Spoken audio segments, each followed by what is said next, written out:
this film. The advancements of visual effects, I mean, they're amazing. There are things that we could never have done on the first movie.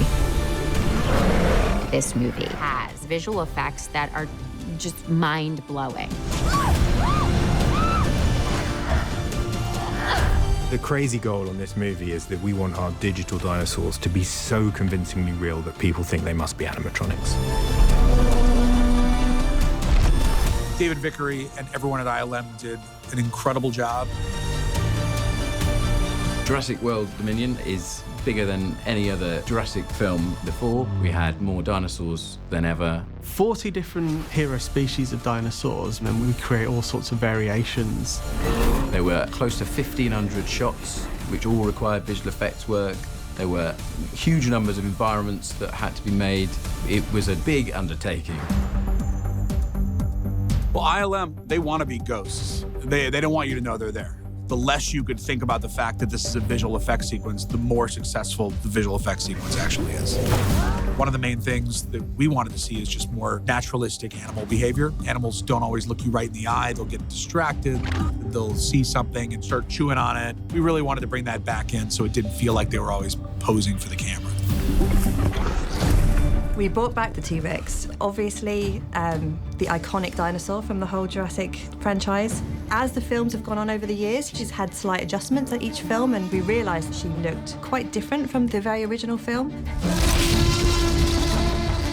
So we went about what I'm calling digital archaeology, and we restored the original model from the 90s that ILM had created for Jurassic Park. And then we used all of the reference we could find of Stan Winston's animatronic, and we used that to match the textures and the lighting and try to get as faithful a recreation as we could.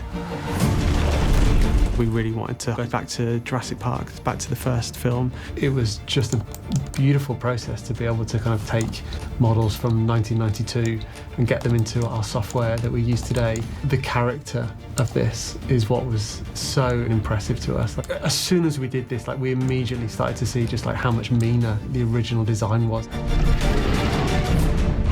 The thing that's impressed me the most as the technology has advanced over the years is the way you're seeing muscle move beneath skin. So you're seeing the hide react to the muscle beneath it and the bone beneath that, and it's because they're reverse engineered in a way. Traditionally, the idea of firing muscles was created by hand often. It's quite a time-consuming process. What we wanted to do was make it a lot more reproducible. So we came up with this idea. We grew the muscles and expanded them to fit the void between the outer skin and the skeleton inside. And that created perfect geometry for us that was always reproducible. Since the very first press tour, I've always had people like, excuse me, but dinosaurs had feathers. And I'm like, well, maybe some of them did. And they're like, no, I think they did. Finally get to see dinosaurs with feathers in this movie, which is something I know fans have been dying to see for a long time. But if we're gonna do it, we gotta do it right. The Therizinosaurus is one of my favorite creatures in the franchise, actually. It's such a bizarre-looking animal. It's about 7 meters tall, and it has meter-long claws on the ends of each hand. We started the rigging process very early on by trying to identify some of the characteristics of theropods. Things like the hands facing inwards. Previously, lots of dinosaurs have been seen kind of like this, but the hands facing inwards is definitely a kind of shout to their later evolution into birds. A feather is a very complicated natural phenomenon. We developed a brand new system to create the feathers, to give the artists the tools that they needed to be able to creatively iterate. The feather generator itself can generate many different styles. We've got downy feathers, flight feathers, body feathers. You've got the crest feathers that might be a little bit more flamboyant. We have the ability to control things like clumping. A very clumped feather can look like a very wet one. The Pyroraptor is freaky, really, really scary, and pretty spectacular.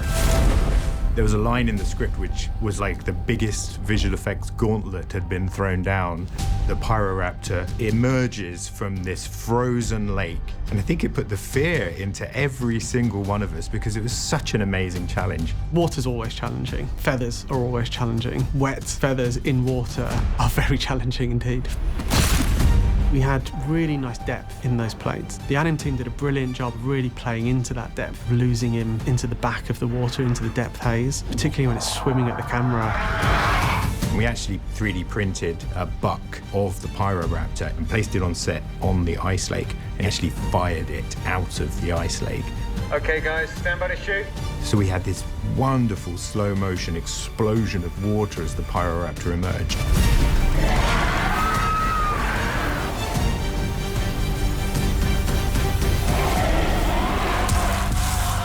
It looks awesome and it looks scary. When you see these beautiful creatures in the movies, when you see these visual effects, clearly the artists who create them are really thinking about what those creatures are feeling. And that's what the best artists do.